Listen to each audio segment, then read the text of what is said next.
Beautiful. So you know we're about to have some fun. Good, good, good. All right, as everybody gets settled in, I'm going to ask the panel to get started. I know we're running behind time. I don't believe in that as a thing, so we're going to try to catch up some stuff. We're shortening the time of this. We're going to end at 6:30, so we have a lot to cover in a little bit of time. I'm going to start by asking our panelists to introduce themselves, and then we're going to get into a little bit of a conversation about cross-cultural interaction within the law school space. Are you guys learning a lot today? Beautiful. Excellent. We're going to start with Gino. Yep, surprise you. Don't get comfortable. Gino, would you introduce yourself, please? Good evening. My name is Gino Ray, and I am the Assistant Director for Admissions and Diversity Inclusion at The Ohio State University in Columbus, Ohio. Wonderful. OH. Thank you. Yvonne. Good evening, I'm Yvonne Chirena Pacheco, Associate Director of Admissions at the University of Denver College of Law. Oh. Anybody on the squad with you? Troy. Yes, good evening. My name is Troy Riddle. I am the Chief Diversity and Inclusion Officer at the John Marshall Law School in Chicago, Illinois. Gabrielle. Hi everyone, I'm Gabrielle Brown, Director of Diversity and Inclusion at the New York City Bar Association. And to remind yourself, in case you weren't here yesterday, I'm Paula Edgar. I have my own business, PGE LLC, where I do speaking, coaching, and consulting. And also, I'm the president of the Metropolitan Black Bar Association, which is the biggest black bar here in New York City. So we are going to be talking about cross-cultural collaboration and coalition building. So how many of you are still in school? Great. Any of you members of your Black law students, Latino law student society at school? All right, so you're probably going to know a little bit about what we're going to talk about. I think it's important to have cross-cultural collaborations. Given the recent election results, we need to all stick together, yes? Yes. Good that we know this and then vote. Okay, so I'm going to start with the question that we have here, and what I plan on doing with the panelists, since we're shortening the time, is to really riff off of what their responses are. But I'm going to start with the initial question that was given, which is, explain some ways that Black and Hispanic law students can work with their respective affinity groups to assist in recruiting more minority students and to bring about understanding and positive change in law schools. Gino, I'm going to start with you. So, first of all, you can work with the groups by joining the groups. I think one of the things we have to realize in many ways as a community is that we have to be able to fund the revolution. So we got to be able to put our money where our mouth is. So it's one thing to be actively involved, and that's really needed. Don't get me wrong, right? And because it's as important too to pay the money and to get actively involved. We don't want you to just write the check and then we don't see you again, right? But to actually join the organizations, become a full-fledged member financially, and then be a full-fledged member in action are two very important parts of how you can help the affinity groups. And so since we're trying to keep time now, I'll just try to give you a nugget and let somebody else give a nugget. Yvonne? For law students, since it is an academic endeavor, to be present, to give, as you're an incoming student, to be present, to mix with second and third year law students, to get to meet them, to get to learn from their experience, their expertise. They are a year or two ahead of you. And for second and third year law students, don't forget your younger brothers and sisters. Make sure that you're there every step of the way to give them advice.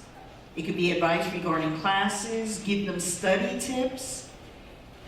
Also, that adjustment between, say, college, or those of you who've been out in the as graduates for a while and are out in the marketplace, that adjustment to law school, that new country, that new language, and to be present so that people know that the second and third years made it through 2 years, that they as incoming first years can also make it. So I think a real communal opportunity, giving advice, listening to advice, and also being present. Be there, as Gino said, attend, be a member, and then take that responsibility a step further, because you are in an academic environment. In addition to the academic, it's also social.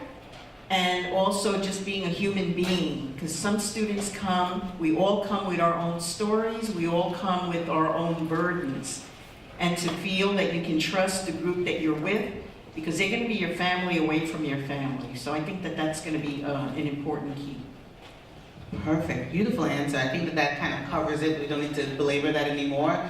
The next question is going to go to Gabrielle, and I think it's a perfect one for you. It's about how we can collaborate using minority bar associations and that collaboration, and I think that you're the perfect person for this because I know that you foster this. So we spoke yesterday about the importance of not just being involved in school, but doing extra things, right? You have a minimum where you have to be excellent, remember? Post that, you have a lot more that you need to do, and bar associations is another area where you should be engaged in. And so I work closely with Gabrielle as a member of a minority bar association, and she is the director of diversity and inclusion at the City Bar. Can you talk about some of the things that you do to help foster collaboration with the minority bar associations and why it's important? Yeah, sure. Thank you, Paula. So the first thing that we do is just try to bring everyone into a room to talk about things on a regular basis. I think collaboration and conversation is a critical first step. Usually a really loud speaker.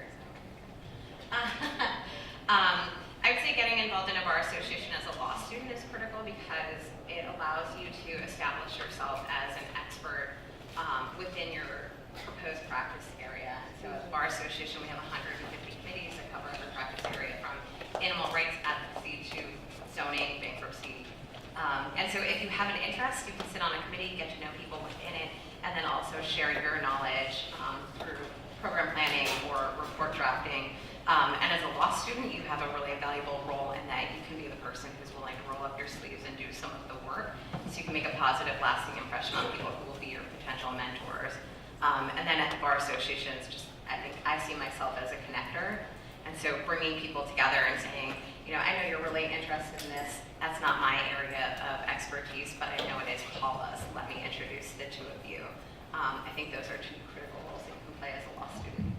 Beautiful. I want to just, I'm just playing the role of moderator and panelist because I have a mic. So anyway,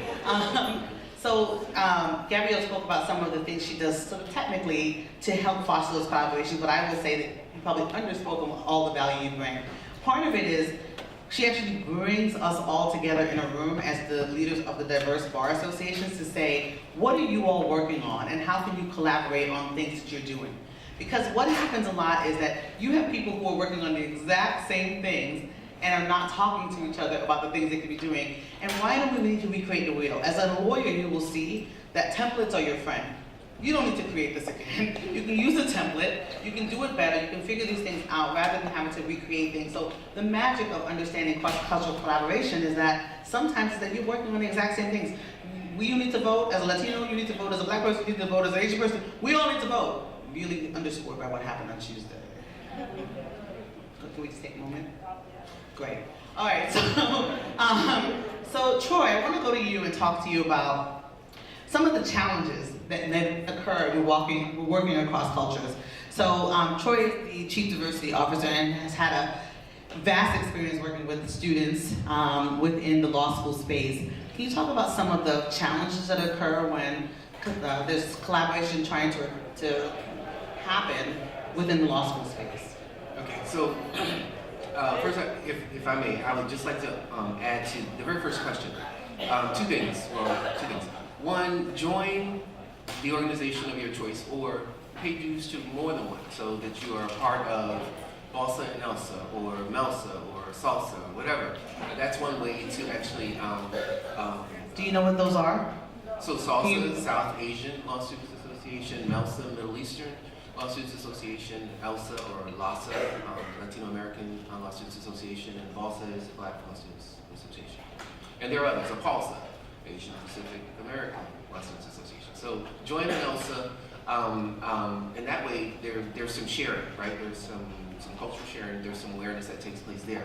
The other thing I would suggest with respect to recruiting is to become an ambassador. It's really important. As you probably know, if you go to a campus, the law school says, we're really about diversity, right? We have really great numbers, right? And you see nobody that looks like you when you walk in the building, right? This makes you wonder whether or not the institution is really, really committed to diversity efforts, right? So become an ambassador. Typically you would be at an open house or you would do tours when you have prospective students that come in, and then they see people that look like you, and people can get the real deal, right? You'll give them the real experience that you're having there, which is also oftentimes helpful for students making the decision about where to matriculate, right? With respect to challenges, I think the biggest challenge is getting students to understand that they have more in common than they do differences, right? And so one of the ways that we try to mitigate that is by bringing students together at the very beginning of the year, so that there's an opportunity for them to meet and greet and interact with people who look different from them, who might have different ideologies or beliefs. And that helps, I think, to further cross-collaboration and collaboration amongst the groups throughout the remainder of the year. So I think it's really about not understanding each other, not spending the time, not taking the time, and everybody's busy in law school, so you're thinking, I don't have time to do this, right? But it's really important, at least for students to work together, because what it also does, and believe this, it actually helps in the classroom. So I talk to students oftentimes, and sensitive remarks are made in class, and students come and they want to complain about it, and we actually have to have an opportunity or a forum to kind of discuss those things, and then it goes back to the professor, and we actually try to work those things out, right? So understanding that we are different, but we also have a lot in common, I think is helpful. I want to add to that. Yeah, Paula and I are part of an organization, and one of the most powerful parts of that is it brings people from different industries together, and one of the exercises that we do at each convening is the ask and offer. So I try to approach everything that I do and that I'm involved in as what can I offer my group, regardless of how small that is, and then what do I need from them, and that requires a little bit of vulnerability. And I'll just also add, you know, as a law student, it's really tempting to get involved with a number of organizations. I would say how not to get involved is to join every single one and not be able to communicate what you do and what that community means to you in an interview, or when somebody asks you, like, tell me about what you do at LALSA, and you're like, oh, I just joined, and I'm part of it.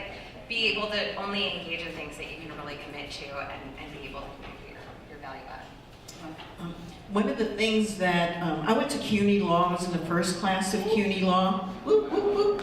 So even though I'm in Denver, so that also should tell people expand your horizons, right? But I remember one of the professors of color, and I was in the first class, he said, Yvonne, it's really important not only to join the groups, but be part of the decision makers of which groups get funded. I had never thought of that, so I joined that group so that there would be an equal amount of distribution of funds to different organizations and not just to the well-known organizations. Because some of you may be the founders of new organizations, or at least to expand on the student organizations that currently are in the school. So you have to write that up and give a rationale and talk about the monies, but the money is really important, and who distributes the money and who receives the money that is part of student funds. So equality has to start on that level as to what organizations exist and what monies then are distributed so those groups can do their work. You want to add something, Gina? I might as well, because Ms. Yvonne touched on some really good points, and things that I did as a student was to get involved with the Student Bar Association as a student. And not only do that, my second year I became the Student Services Chair, my third year I became the President, because I understood that I had a lot more power to be able to direct funding, because I started an organization as a first year student that went unfunded. Right? And so I wanted to make sure that smaller organizations that were coming behind me were able to have their voice heard and be at the table, and to be able, if nothing else, to have startup funding, if nothing else, coming out of their student activities dollars, because they were supposed to have them. Right? So once again, you got to fund the revolution, right? And with starting the organization, what my purpose in doing that was to make sure that a very specific part of my voice was not drowned out. And I think as you're getting involved, it speaks to kind of the challenges of sometimes having affinity groups and things of that sort. When you come into predominantly white institutions a lot of times, which is where many of you may find yourself at for law school, you don't have the luxury of looking around your law classes and seeing this right here. Most of you. I just want to be clear with that, right? Because we're still working with the least diverse profession in the country, right? So you will be, many of you at predominantly white institutions, and what will happen is sometimes they have a tendency to see you as a monolithic group, right? And so to think that all interests of BALSA should just be representing all black interests, it's just one big blob of black interests, right? Or all interests of LAWSA are represented by the Latino Lawsuits Association. So you may want to start an organization that focuses on something more specific within your group, right? And so you want to be able to understand that you may have kind of a dual role here. You may be fighting against a system that sees you as a monolithic group, and you may be fighting to also make sure that your voice is heard in very specific ways when you're dealing with areas of intersectionality.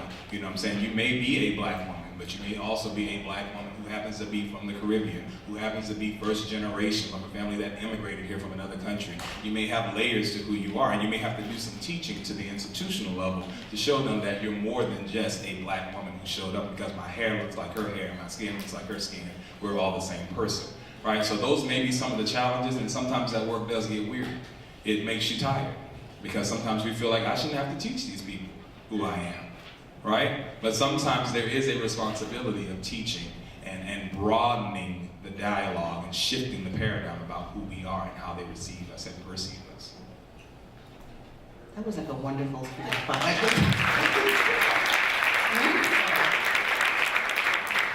The timing that I sit here, like, that was really, you know, did you read that from somewhere? I'm trying to live this,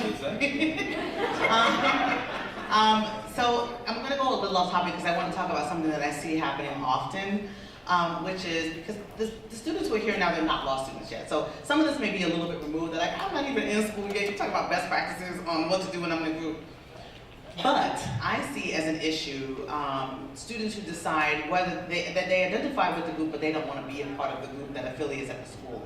So let's talk about what the pros and cons of that are in terms of how it reflects in their engagement in different places, right? So students who are, for example, African American students who decide they don't want to be a part of BALSA. Any one of you want to take that? I'm going to just throw it out. Who would like to talk about that? Anybody? I mean, I'll just extend the comment that I was just saying there. It also is not just interracial and intergroup, but it's intra-groups as well. So sometimes even within our own groups, we have to be able to come to the table and sit down and have hard conversations about who we are and how we're branded as an organization. Because sometimes what I hear dealing with the work that I'm doing is I don't want to be associated with them because I